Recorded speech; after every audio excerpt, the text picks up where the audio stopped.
이미테이션 게임이라는 영화가 있습니다. 이 영화는 2차 세계대전 때 연합군이 어떻게 전쟁에서 승리했는가 하는 것을 보여주는 아주 흥미로운 영화입니다. 2차 세계대전 중에 독일군이 통신에 사용하는 에니그마라는 아주 완벽한 암호체계를 만들었습니다. 연합군이 이 암호체계를 전혀 해석할 수가 없어가지고 속수무책으로 당했던 것입니다. 그러던 중에 연합군의 엘렌이라는 천재 수학자가 독일군 암호체계를 해석하는 데 성공을 합니다. 이렇게 연합군이 정보를 얻게 되니까 독일군의 보급 창로를 미리 알아서 차단을 하기도 하고 또 여러 전쟁에서 승리를 해서 2차 대전을 승리로 이끌었다 하는 그런 내용입니다. 이 영화를 보면 전쟁에서 정보전이 얼마나 중요한가 하는 생각을 다시 한번 하게 됩니다. 오늘 본문도 마찬가지인데요.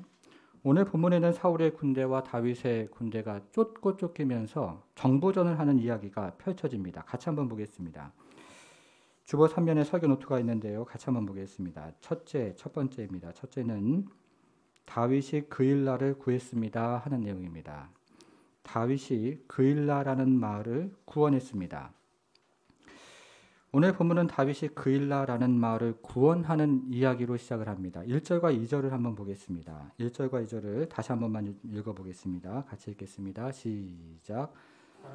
다윗에게 전하여 이르되 보소서 블레셋 사람이 그일라를 쳐서 그 타작 마당을 탈취하더이다 하니 이에 다윗이 여호와께 묻자하되 내가 가서 이 블레셋 사람들을 치리까 여호와께서 다윗에게 이르시되 가서 블레셋 사람들을 치고 그일라를 구원하라 하시니 블레셋 사람들이 그일라라는 말을 쳐서 타작마당을 탈취하는 사건이 벌어졌습니다. 당시 그일라라는 마을은 국경 지역에 있는 이스라엘의 마을이었는데요.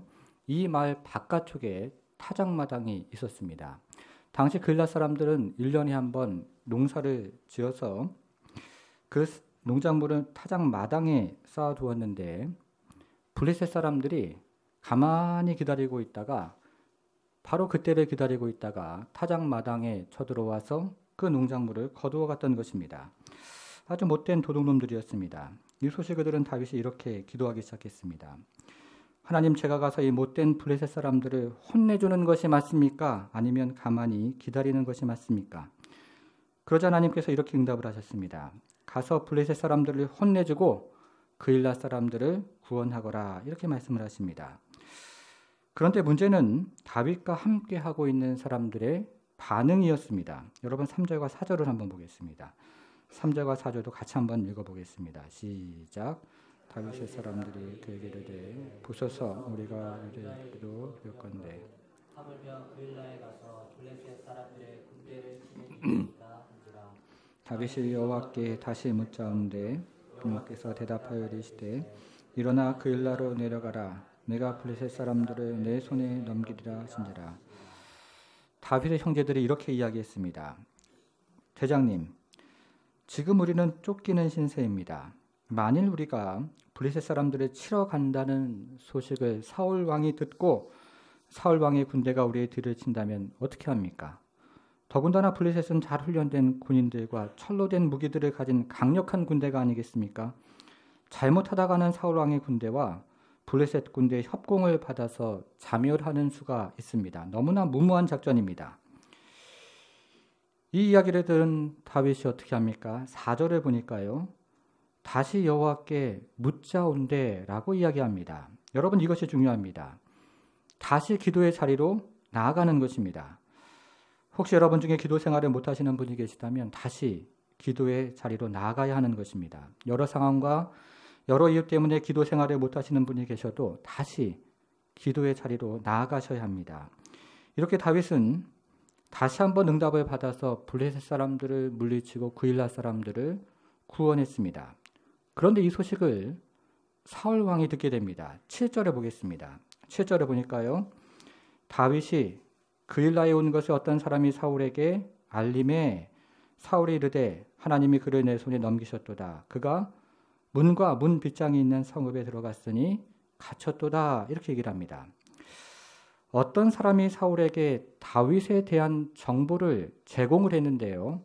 아마도 이 어떤 사람은 그일라 주민일 가능성이 높습니다. 아마도 그일라 주민들은 사울이 노베에서 제사장들을 죽이고 주민들을 몰살한 소식을 들었기 때문에 그일라를 구해준 다윗이 고맙기는 한데 사울의 편에 설 수밖에 없었던 것입니다. 그래서 어떤 그일라 사람이 사울에게 다윗에 대한 정보를 넘겨주었던 것입니다. 그런데 사울의 입장에서는 지금이야말로 다윗을 제거할 수 있는 아주 절호의 기회였습니다. 여러분 7절 하반절에서요. 문과 문 빗장이 있는 성읍이라는 말을 한번 찾아보겠습니다. 이 그일라는 사방이 성벽으로 둘러싸여 있는 요새와 같은 마을이었기 때문에 성문을 통해서만 출입이 가능했습니다. 그러니까 출입문만 막으면 다윗의 군대는 뭐가 됩니까? 도간이 든 쥐가 되는 것입니다. 이번에야말로 다윗을 제거할 수 있는 절호의 기회였던 것입니다. 자, 다윗의 군대가 어떻게 됩니까? 다윗이 이 사실을 미리 알아차리고 그일라 사람들을 구원하자마자 그 자리를 피했습니다. 이것이 그일라에서 있었던 일이었습니다. 여기서 한 가지를 한번 생각해 보겠습니다. 6절에서 에봇이라는 말을 찾아보겠습니다. 찾았습니까? 예. 우리는 지난 시간에 제사장 아비아달이 다윗에게로 도망친 사건을 살펴보았는데요. 제사장 아비아달이 다윗에게로 도망을 칠 때 에봇이라는 물건을 가지고 도망을 왔습니다. 여러분 에봇이 무엇입니까?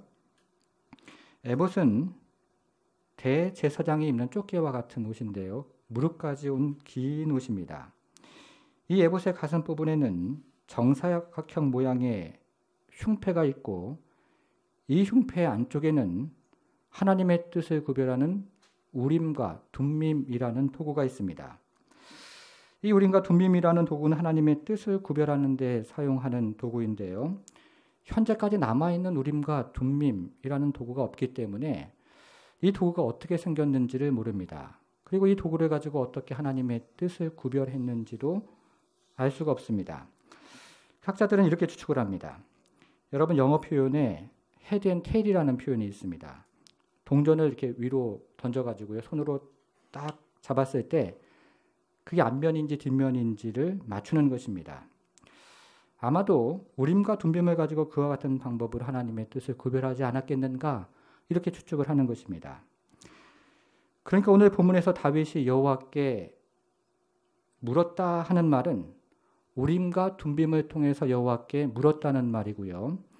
여호와께서 다윗에게 응답하셨다는 말도 우림과 둠밈을 통해서 다윗에게 응답하셨다라는 말입니다. 이것을 알아들을 수 있는 아주 생생한 표현으로 이야기를 한 것입니다. 여러분 그러면 오늘날에는 어떻게 하나님의 뜻을 분별하는가 하는 것입니다. 저희 어렸을 때요 이런 기억이 있습니다. 길을 가다가 길을 잃고 헤맬 때요 가는 방향을 정하기 위해서 손에다가 침을 탁 뱉어가지고 딱 쳐서 침이 튀는 방향으로 길을 갔던 그런 기억이 있습니다. 여러분 오늘날에도 그런 식으로 하나님의 뜻을 분별하면 되겠습니까? 여러분 구약시대에는 하나님의 뜻을 분별할 수 있는 여러 가지 방법이 있었습니다. 오늘 본문처럼 대제사장이 가지고 있었던 우림과 둠밈도 있었고 불기둥과 구름기둥도 있었습니다. 그리고 하나님이 직접 들려주시는 음성도 있었고 꿈과 환상도 있었습니다. 그러나 오늘날에는 어떻습니까? 우리 마음 같아서는요. 오늘날에도 하나님이 직접 음성으로요. 부서봐. 너는 현정이랑 결혼을 하고 목사가 되고 너가 평생 성결교회는 부산 사랑의 교회다. 이렇게 말씀해 주시면 좋겠는데 그렇지는 않다는 것입니다. 그래서 오늘날에 살아가는 성도는 불안합니다. 그리고 이 불안함을 달래기 위해서 눈에 보이는 현상과 귀에 들리는 현상을 구하는 것입니다. 그래서 한국교회가 오랜 동안 은사를 경험하고 기적을 경험하는 것을 신앙생활하는 것이다. 이렇게 생각을 해왔습니다. 그런데 이 생각이요. 좀처럼 바뀌지가 않습니다. 그래서요. 예전에 은사를 경험하다가 지금 은사를 경험하지 못하면 뭔가 잘못된 게 아닌가 하는 생각을 하시는 분들이 계십니다. 예전에 꿈과 환상을 경험하다가 지금 꿈과 환상을 경험하지 못하면 불안해하시는 분들이 계십니다. 물론 기도가 부족해서 그럴 수도 있겠습니다. 그러나 대개의 경우는 그렇지가 않습니다. 전에는 우리의 믿음이 어린아이와 같았기 때문에 눈에 보이는 확실한 증거가 필요했는데 지금은 그런 것 없어도 믿을 수 있는 장성한 분량을 하나님께서 요구하시는 것입니다. 여러분, 그래서 예수님이 뭐라고 말씀하십니까? 보지 않고 믿는 자가 더 복되도다, 이렇게 말씀하지 않으셨습니까? 여러분, 그러면 오늘날에는 어떻게 하나님의 뜻을 분별하는가 하는 것입니다. 주보 안에요, 에베소서 6장 17절 말씀이 있는데요. 짧지만 같이 한번 읽어보도록 하겠습니다. 에베소서 6장 17절 말씀 같이 한번 읽겠습니다. 시작.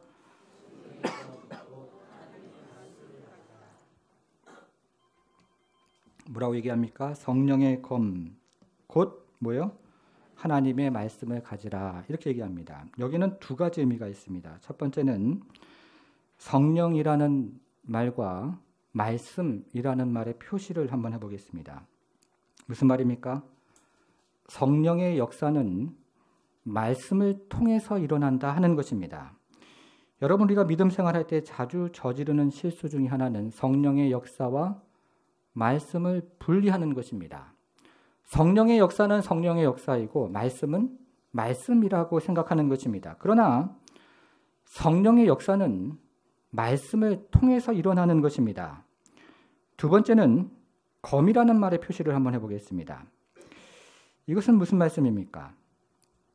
성령 하나님이 우리의 인생을 하나님의 뜻 안으로 인도하시는데, 그래서 하나님의 뜻을 우리 가운데 드러내 보여주실 때가 있는데, 이때 검처럼 강력하게 사용하시는 도구가 바로 말씀이라고 이야기하는 것입니다.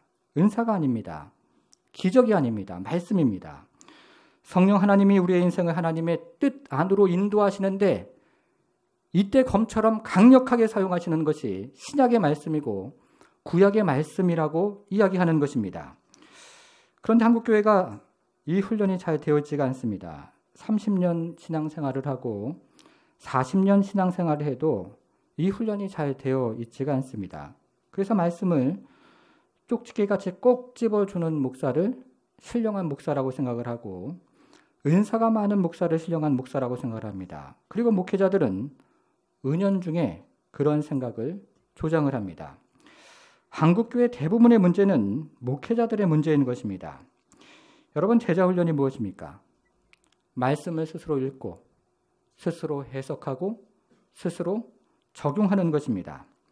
평신도가 스스로 하나님과 교제하며 하나님 앞에 나아가 하나님의 음성을 듣는 것입니다.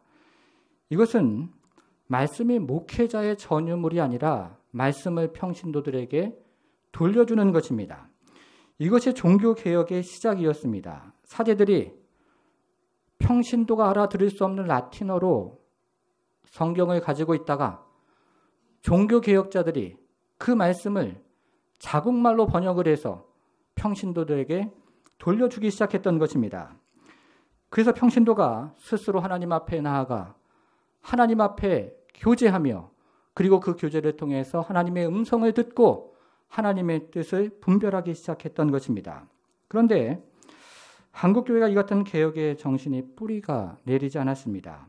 그래서 30년 신앙생활을 하고 40년 신앙생활을 해도 스스로 말씀을 통해서 하나님의 음성을 듣고 하나님의 뜻을 분별하는 것이 아직도 어색한 것입니다. 분명히 개신교회를 다니는데 신앙생활은 천주교인들처럼 하는 것입니다. 여러분, 그래서 제자훈련을 하는 것 아닙니까? 성경에서 나무를 볼 수 있는 큐티 훈련을 하는 것이고, 성경에서 숲을 볼 수 있는 성경대학을 하는 것입니다. 그리고 그 성경 말씀을 가지고 세상에서 작은 예수로 살아갈 수 있도록 제자훈련하는 것이고 사역훈련을 하는 것입니다. 종교개혁의 정신입니다. 여러분, 제가 한 가지만 부탁을 드리겠습니다. 다른 교회 설교는 이제 그만 들으셔도 되겠습니다. 하나님이요, 다른 교회, 다른 성도들에게 하시는 말씀은 그만 들으셔도 되겠습니다. 설교는요, 일주일에 한 번, 두 번만 들으셔도 충분하십니다. 대신에 스스로 성경을 보시면 되겠습니다. 그래서 하나님께서 나에게 주시는 말씀, 우리 공동체에게 주시는 말씀, 우리 부서에게 주시는 말씀, 그 말씀을 듣고 하나님과 교제하고 그러면서 하나님 앞에 그 말씀을 가지고 순종해 나아가는 것입니다. 여러분, 그렇지 않으면 우리의 신앙생활이여 평생토록 중세입니다. 우리의 신앙생활이여 평생토록 구약에 머물러 있는 것입니다. 어린아이와 같은 신앙을 벗어나지 못하는 것입니다. 성경을 직접 보면서 하나님의 은혜를 경험하고 하나님의 음성을 듣고 하나님의 뜻을 분별해서 참으로 순종하며 승리하는 성도 되기를 바랍니다. 두 번째입니다. 두 번째는요, 다윗이 광야에 머물렀습니다 하는 내용입니다. 다윗이 광야에 머물렀습니다. 이제 두 번째 단락을 살펴보겠습니다. 이 두 번째 단락에는 두 개의 광야에 대한 이야기가 등장을 하는데요. 오늘 본문 이후로는 광야에 대한 이야기가 많이 등장을 해서 헷갈리기 때문에 잘 따라 오시면 되겠습니다. 먼저 15절에서 10광야라는 말의 표시를 한번 해보겠습니다. 15절에서요, 10광야의 표시를 해보겠습니다. 그리고 성경을 넘겨서 24절에서 마온 광야의 표시를 한번 해보겠습니다. 24절에서요, 마온 광야의 표시를 해보겠습니다. 이렇게 두 번째 단락에는 두 개의 광야에 대한 이야기가 나오는데요. 먼저 10광야에 대한 이야기를 살펴보겠습니다. 15절부터 17절을 같이 한번 읽어보겠습니다. 15절부터 17절 같이 한번 읽어보겠습니다. 시작. 다윗이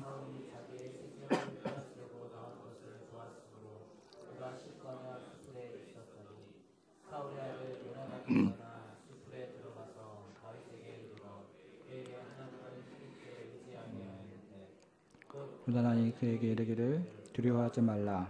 내 아버지 사울의 손이 내게 미치지 못할 것이요 너는 이스라엘 왕이 되고 나는 내 마음이 될 것을 내 아버지 사울도 안다 하니라. 요나단이 다윗이 10광야에 있다는 소식을 듣고 다윗을 찾아가서 이렇게 이야기를 합니다. 두려워하지 말게나 자네는 이스라엘 왕이 될 것일세. 여러분, 지금 이곳은 광야입니다. 광야에는 소리가 들리지 않습니다. 사람의 소리도 들리지 않고 기계가 돌아가는 소리도 들리지 않으며 자동차에서 나오는 소리가 들리지가 않는 곳이 바로 광야입니다.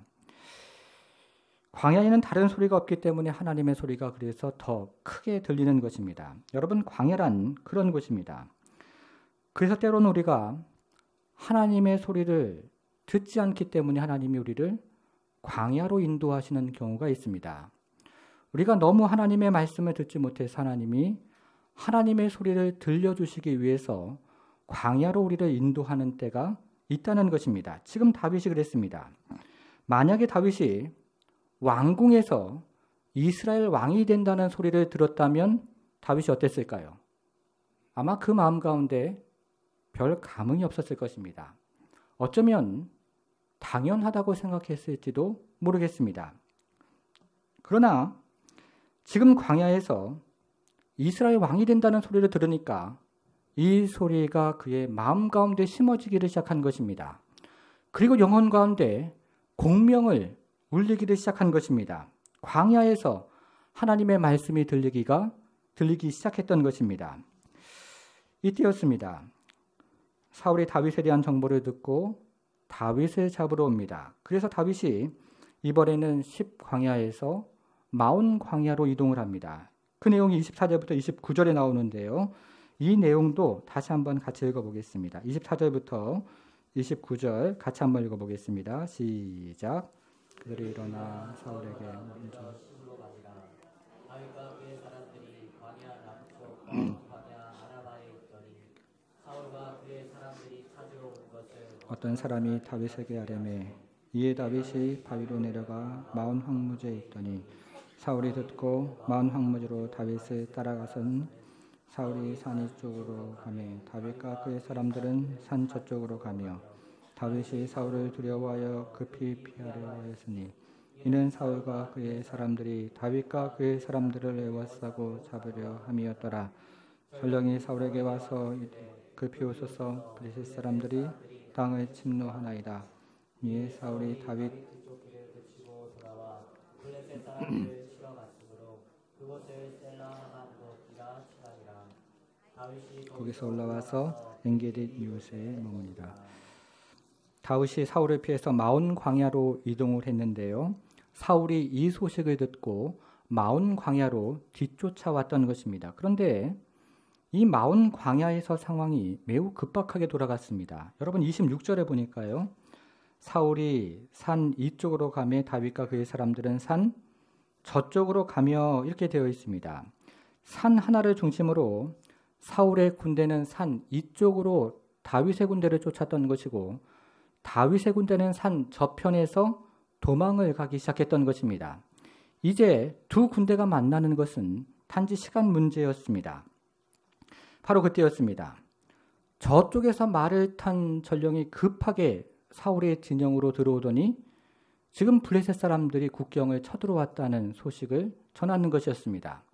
사울이 이 소식을 듣고 어쩔 수 없이 군대를 뒤로 물렸고 다윗은 그 틈을 타서 엔게디 광야로 도망을 갔던 것입니다. 여러분 여기서요 28절을 한번 보겠습니다. 28절에서 셀라하마 느곳이라는 말을 찾아보겠습니다. 여기 표시를 한번 해보겠습니다. 이 셀라하마 느곳이라는 말은 분리하는 바위다 하는 뜻을 가지고 있습니다. 이것은 사울과 다윗이 물리적으로 분리되었다 하는 것입니다. 지금 사울은 국경 지역으로 이동을 하는 중이고 다윗은 사울을 피해서 엔게디 광야로 이동을 하는 중이니까요. 둘이 점점 멀어지면서 분리가 된 것입니다. 그런데 여기서 이야기하는 이 셀라하마 느곳이라는 것은 단지 물리적인 의미가 있는 것이 아니고 영적인 의미도 가지고 있습니다. 여러분 지난 시간 마지막 이야기가 무엇이었습니까? 사울이 노베에서 제사장들을 죽이고 노베에 있는 주민들을 무참하게 죽이는 이야기였습니다. 그러니까 22장 마지막 이야기는 사울이 사람들을 죽이는 이야기였습니다. 그러면 오늘 본문의 시작은 무엇입니까? 다윗이 그일라 사람들을 구원하는 이야기입니다. 오늘 본문 23장의 시작은 다윗이 사람들을 살리는 이야기입니다. 무슨 말입니까? 두 사람의 인생이 영적으로 점점 멀어져서 마침내 분리되었다 하는 이야기를 지금 하고 있는 것입니다. 지리적으로만 멀어졌을 뿐만 아니라 영적으로 두 왕국이 분리가 되어서 점점 멀어졌다고 이야기를 하고 있는 것입니다. 오늘 본문이 이렇게 마감을 하는 것입니다. 자, 이제 오늘 본문을 가지고 적용을 한번 해보도록 하겠습니다. 오늘 본문을 지리적으로 지도를 가지고 따라가 보면 오늘 본문은 세 개의 지역에서 일어난 일을 기록하고 있습니다. 첫 번째가 무엇입니까? 그일라이고요. 두 번째는 십광야이고 세 번째는 마온 광야입니다. 같이 한번 외워보겠습니다. 첫 번째는 그일라이고요. 두 번째는 십광야이고 세 번째는 마온 광야입니다. 어떻게 그렇게 잘 외우십니까? 예. 오늘은 이 세 지역에서 일어난 일을 기록하고 있는데요. 자, 어떤 일이 일어납니까? 사울의 군대와 다윗의 군대가 쫓고 쫓기는 추격전이 일어납니다. 그런데 이렇게 쫓고 쫓기는 추격전에서 가장 중요한 것은 정보입니다. 이때 정보가 너무나 중요했던 것입니다. 여러분 저도 헷갈리니까요. 같이 한번 찾아보겠습니다. 먼저 사울의 정보전입니다. 자, 첫 번째는 7절입니다. 7절 한번 보겠습니다. 7절에서요. 다윗이 그일라에 온 것을 어떤 사람이 사울에게 알림의 정보를 전해주는 것입니다. 두 번째는요. 13절 하반절입니다. 거기에 보니까요. 다윗이 그일라에서 피한 것을 어떤 사람이 사울에게 말하매 이것도 정보를 전해주는 것입니다. 자, 세 번째는 19절로 가보겠습니다. 19절 보니까요. 그때의 10 사람들이 기브아에 이르러 사울에게 나와 이르되 정보를 이번에도 준 것입니다. 마지막 네 번째는 25절입니다. 25절 보니까요. 다윗이 바위로 내려와 마온 황무지에 있더니 사울이 듣고 어떤 사람이 또 사울에게 정보를 전해주는 것입니다. 정리를 하면 자, 저희가 모두 네 구절을 살펴보았는데요.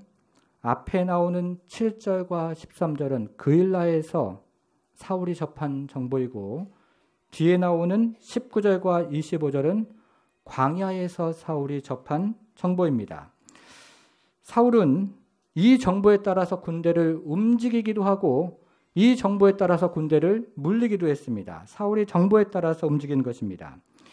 여러분, 이것은 다윗도 마찬가지였습니다. 다윗도 정보에 따라서 움직였습니다. 이번에는 다윗이 어떻게 정보를 얻었는지를 한번 찾아보겠습니다. 첫 번째는 1절을 보겠습니다. 1절에서요. 사람들이 다윗에게 전하여 이르되, 이 말을 한번 찾아보겠습니다. 다윗이 정보를 얻은 것입니다. 두 번째는요. 9절입니다. 9절로 가보겠습니다. 다윗은 사울이 자기를 해하려 하는 음모를 알고, 이것도 정보를 얻은 것입니다. 자, 이제 마지막으로 25절로 가보겠습니다. 25절로 가서요. 사울과 그의 사람들이 찾으러 온 것을 어떤 사람이 다윗에게 아뢰매라고 이야기를 합니다. 다시 한번 다윗이 정보를 접한 것입니다. 정리를 하면 1절과 9절은 그일라에서 다윗이 접한 정보이고, 그리고 25절은 광야에서 다윗이 접한 정보였습니다. 다윗도요, 정보를 듣고 군대로 이동하기도 하고 정보를 듣고 군대를 물리기도 했던 것입니다. 다윗도 정보를 최대한으로 활용을 했습니다. 여러분, 오늘날에도 정보가 중요합니다. 사업을 할 때도 참 정보가 중요하죠. 사람의 흐름이나 물류의 흐름에 대한 정보가 있어야 합니다. 자녀를 키울 때도 정보가 중요합니다. 학원에 대한 정보도 중요하고요. 그리고 입시에 대한 정보도 중요합니다. 오늘날에는 유치원에 대한 정보도 중요한 시대가 되었습니다. 외교도 마찬가지입니다.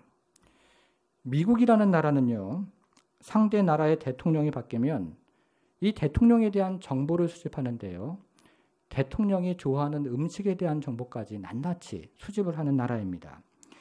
목회도 마찬가지입니다. 제가 부산에 살다 보니까 좋은 점이 많은데 안 좋은 점이 살짝 몇 가지가 있습니다. 하나는 눈이 안 와요. 눈이. 저는 하늘에서 내리는 거 다 좋아하는데, 심지어는 천눈과 번개도 좋아하는데 눈이 안 옵니다.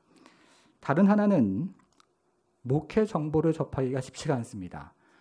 이 서울에서요, 목회 정보가 시작이 되는데 내려오다가 대전 정도 내려오면 그 다음은 잘 안 내려오는 것 같아요. 그래서 목회 정보가 접하는 것이 쉽지가 않습니다. 그것이 아쉬울 때가 있습니다. 그런데 오늘 본문의 메시지는 그런 종류의 정보가 아니라 우리 인생에 정말로 중요한 정보가 있다고 이야기를 하는 것입니다.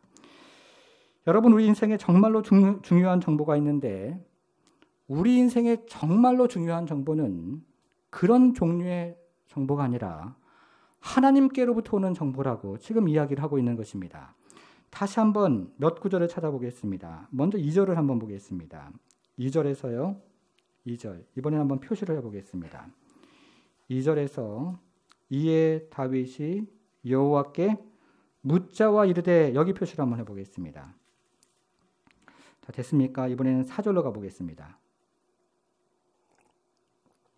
4절에서 다윗이 여호와께 다시 묻자온데, 여기 한번 표시를 해보겠습니다. 이번에는요 10절로 가보겠습니다. 10절에서 다윗이 이르되 이스라엘 하나님 여호와여, 지금 뭐 하는 것입니까? 기도하는 것입니다. 이번에는 12절로 가보겠습니다. 12절에서 다윗이 이르되, 이것은 다윗이 여호와께 묻자와 이르되, 이것을 줄인 말이니까 지금 기도하는 것입니다. 여러분, 지금 다윗이 무엇을 하고 있습니까? 기도를 하고 있습니다. 지금 다윗은 광야에서 하나님의 뜻을 알기 위해서 기도를 하고 있는 것입니다. 정말로 중요한 정보는 하나님으로부터 오는 것을 알았기 때문에 지금 다윗은 기도를 하고 있는 것입니다. 여러분, 사업에 대한 정보도 중요하고 자녀들 학업에 대한 정보도 중요합니다. 국가에 대한 정보도 중요하고 목회에 대한 정보도 중요합니다. 그러나 인생을 결정하는 정말로 중요한 정보는 하나님께로부터 오는 것입니다. 인생을 결정하는 정말로 중요한 정보는 하나님께로부터 오는 말씀인 것입니다. 그래서 다윗이 지금 기도하는 것입니다. 그래서 다윗이 다시 한번 기도의 자리로 나아가서 하나님께 묻고 또 묻자와 가로되 라고 이야기를 하는 것입니다. 이것이 오늘 본문의 메시지인 것입니다. 여러분, 오늘 본문에서 사울의 정보가 어떻게 됩니까? 모두 휴지 조각이 됩니다. 다윗이 그일라에 있다는 정보를 입수하고 군대로 이동했는데요, 허사가 됩니다. 이번에는 다윗이 십광야에 있다는 정보를 듣고 다시 한번 군대를 이동했는데 이때에도 허사가 됩니다. 이번에는 다윗이 마온 광야에 있다는 소식을 듣고 다시 한번 군대를 이동했는데 이번에도 허사가 됩니다. 다윗의 모든 정보는 휴지 조각이 되는 것입니다. 여러분, 우리가 인생 살다가 그런 경험을 할 때가 있어요.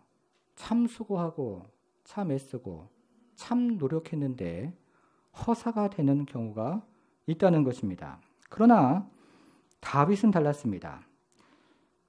다윗의 정보는 어떻게 됩니까? 다윗에게 피할 길을 제공했습니다. 사울이 그일라로 쫓아온다는 정보를 듣고 피할 길을 경험했습니다. 사울이 십광야로 쫓아온다는 소식을 듣고 피할 길을 경험하고 마온 광야로 쫓아온다는 소식을 듣고 이번에도 피할 길을 경험했습니다. 그 이유가 무엇입니까? 다윗이 가장 중요한 정보를 하나님으로부터 구했기 때문에 그런 것입니다. 2절, 이에 다윗이 여호와께 묻자와 이르되, 4절, 다윗이 여호와께 다시 묻자온대, 10절, 다윗이 이르되 이스라엘 하나님 여호와여, 12절, 다윗이 이르되, 다윗이 기도했던 것입니다. 사랑하는 성도 여러분, 인생은 기도의 자리에서 결정이 되는 것입니다. 우리의 인생은 하나님의 뜻을 묻는 기도의 자리에서 결정이 되는 것이고 우리 자녀들의 인생도 하나님의 뜻을 묻는 기도의 자리에서 결정이 되는 것입니다. 이 땅의 교회의 운명도 하나님의 뜻을 묻는 기도의 자리에서 결정이 되는 것이고 이 나라 이 민족의 운명도 기도의 자리에서 결정이 되는 것을 믿는 것입니다. 여러분, 그래서 저희가 올리브 예배 드리는 거 아닙니까? 사랑하는 성도 여러분, 기도해야 합니다. 다윗이 묻고 또 묻고 또 묻고 또 묻는 자리로 나아갔던 것처럼 우리도 하나님 앞에 나아가서 또 묻고 또 묻고 또 묻는 자리로 나아가야 하는 것입니다. 다윗이 하나님과 교제하며 그분의 뜻을 듣기 위해서 기도의 자리로 나아가고 또 나아갔던 것처럼 우리도 우리 인생을 향한 하나님의 뜻을 깨닫기 위해서 기도의 자리로 나아가고 또 나아가야 하는 것입니다. 사랑하는 성도 여러분, 기도에 승리하는 성도가 되기를 바랍니다. 기도에 승리를 하는 그런 교회가 되기를 바랍니다. 그래서 기도에 참으로 승리하며 하나님과 교제하며 하나님의 뜻을 분별하고 그리고 하나님의 말씀으로 충만해서 승리하는 인생, 승리하는 교회가 되기를 주님의 이름으로 축복합니다.